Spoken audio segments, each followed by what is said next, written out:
मकसद है। इसी संदर्भ में आज बड़ा काम रामकिशन जी ने ये किया है कि यहाँ पर कर्पूरी भवन का निर्माण कराया है, उसका आज उद्घाटन करेंगे।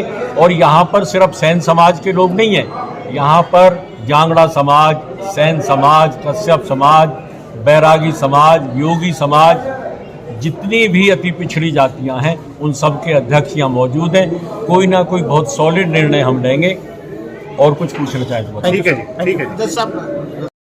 जननायक कर्पूरी ठाकुर जी को भारत रत्न मिला है और हम सब लोग गौरवान्वित हैं, हमारे समाज के लोग, कि ऐसे जननायक जिन्होंने हमेशा गरीबों के लिए काम किया। और जिनमें देश के प्रधानमंत्री नरेंद्र मोदी जी हो, चाहे समाजवादी पार्टी से मुलायम सिंह यादव जी हो, चाहे लालू यादव जी हो, देश के सारे नेता, सभी राजनीतिक दल के लोग उनको अपना नेता मानते हैं और उनके राह पे, उनके मार्गदर्शन पे चलने का प्रयास करते हैं।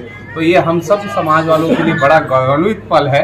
और क्योंकि नाई समाज, जो सेन नाई समाज जो होता है, वो काफ़ी पिछड़ा वर्ग से आता है और काफ़ी संघर्ष करके आगे बढ़ता है। और ऐसे समय में अगर किसी हमारे समाज के जैसे लोग, हमारे लोगों को लोग दूसरी नज़र से देखते हैं और देश के प्रधानमंत्री जी ने अगर उनको भारत रत्न से सम्मानित किया है, तो ये हमारे लिए, पूरे देश के नाई समाज के लिए गर्व का विषय है और देशवासियों के लिए भी गर्व का विषय है। आज गुरुग्राम पहुंचे हैं और कर्पूरी समाज का उद्घाटन भी करना है, तो सब क्या कहना है इसको लेकर आपका? देखिए, लगातार जब से कर्पूरी ठाकुर जी को भारत रत्न मिला है, सेन नाई समाज में बड़ा जागृति का माहौल है और अलग अलग संगठन करके जो है सभी समाज के लोगों को एकत्रित करके समाज को नई दिशा देने का प्रयास चल रहा है। आज जो कर्पूरी ठाकुर जी के नाम से जो संस्था का आज यहाँ पे ऐलान होगा, जो कार्यक्रम यहाँ पे आयोजित किया गया है, मुझे ऐसा लगता है समाज का हर वर्ग जुड़ेगा और एक सकारात्मक दिशा में समाज चलेगा।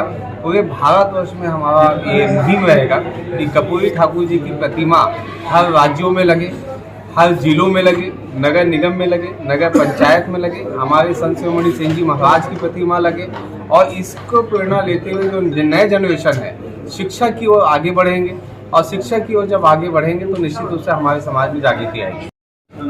बहुत गौरव का विषय है ये और बहुत ज़्यादा बधाई के पात्र है यहाँ के सभी समाज के लोग जो इतना अच्छा काम यहाँ पे मिलकर कर रहे हैं। और एक चीज़ मैं याद दिलाना चाहूँगी, जो कर्पूरी ठाकुर जी, उन्होंने सबसे पहले महिला शिक्षा के लिए और महिलाओं को आगे बढ़ाने के लिए आगे होकर काम किया था। और सबसे पहले उन्होंने बच्चियों के लिए कन्या विद्यालय की स्थापना की और उसी से प्रेरणा लेके आगे फिर बच्चियों के लिए जो गर्ल्स स्कूल होते हैं और गर्ल्स कॉलेज होते हैं वो आगे खोले गए। तो शिक्षा के क्षेत्र में हमारे समाज के लोगों को बहुत ज़्यादा काम करना है ताकि महिलाएं बहुत ज़्यादा आगे होकर आगे आएँ और हमारे समाज को, जैसे और बाकी लोग अच्छे से शिक्षित होकर आगे बढ़ रहे हैं, IPS RS इतने सारे जो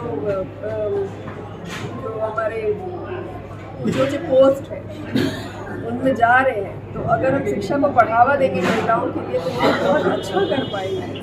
मैम, आज के समय बात कर ले, महिलाओं को कहीं ना कहीं आज भी जनरेशन बढ़ चुकी है, लेकिन आज भी महिलाओं को शिक्षा के वंचित रखा जाता है किसी न किसी कारण से। तो क्या कहना है इसको लेकर आपका? शिक्षा से वंचित इसलिए रखा जाता है कि महिलाओं को आज भी आगे नहीं बढ़ना दिया जाता है। जो सोच है ना लोगों की कि इनको बस थोड़ा सा घर के कामों में ही उलझा कर रख दिया जाए, तो उससे हमको थोड़ा सा आगे बढ़ना है कि घर के कामों के साथ साथ हम उनको शिक्षित भी करेंगे। और जो बहुत सारी रोजगार की जो ट्रेनिंग्स होती हैं, जो छोटे छोटे सरकार के द्वारा ही आयोजित की जाती है, उन सब में अगर उनको पार्टिसिपेट करने दिया जाएगा तो बहुत आगे बढ़ेंगे। Thank you. जो हमने जो आज जो कार्यक्रम आयोजित किया है, वो कार्यक्रम हमने नेतृत्व में ही रह के किया है। हम चाहते हैं जिस तरह से उन्होंने समाज के प्रति अपने कार्य को आगे बढ़ाया है, उन्होंने हमारे समाज के लिए बहुत प्रगति की है, वो ही चाहते हैं कि हम भी अपना समाज में रहकर समाज के लिए और भी कार्य करें ताकि हमारा समाज और उन्नति कर सके। जो हमारा पिछड़ा वर्ग है उसको हम चाहते हैं कि हम भी कहीं एक स्थान घोषित किया जाए हमारे लिए भी और हम उसमें रहकर अपना कार्य कर सकें। Thank you. नाम चंद्रपाल सिंह है और मैं दिल्ली से आया हूँ। हमारा जो संगठन का भी और उसका जो मेन मकसद है, अभी पिछले 36 साल से हम लड़ाई लड़ रहे थे इस बात को कि भी कर्पूरी जी को भारत रत्न दिया जाए। तो इस बार केंद्र सरकार ने कर्पूरी जी को भारत रत्न दिया है, हम उनका भी धन्यवाद करते हैं। दूसरे, जो भारत रत्न दिया गया है उसके साथ साथ जिस चीज़ के लिए कर्पूरी जी पूरे देश में विख्यात हैं, उन्होंने पिछड़ों को लेके एक फार्मूला बनाया था, कर्पूरी फार्मूला। हम चाहते हैं केंद्र सरकार से, हरियाणा सरकार से कि वो कर्पूरी फार्मूला लगाया जाए। मैं कर्पूरी फार्मूला के बारे में मोटा मोटी तौर पे आपको बता दूं। कर्पूरी जी का मानना ये था कि देश में दो तरह का पिछड़ा वर्ग है। एक वो पिछड़ा वर्ग है जो भूमि से संपन्न है, लाठी से संपन्न है, जैसे जाट, गुजर, अहीर, लोधी, कुर्मी।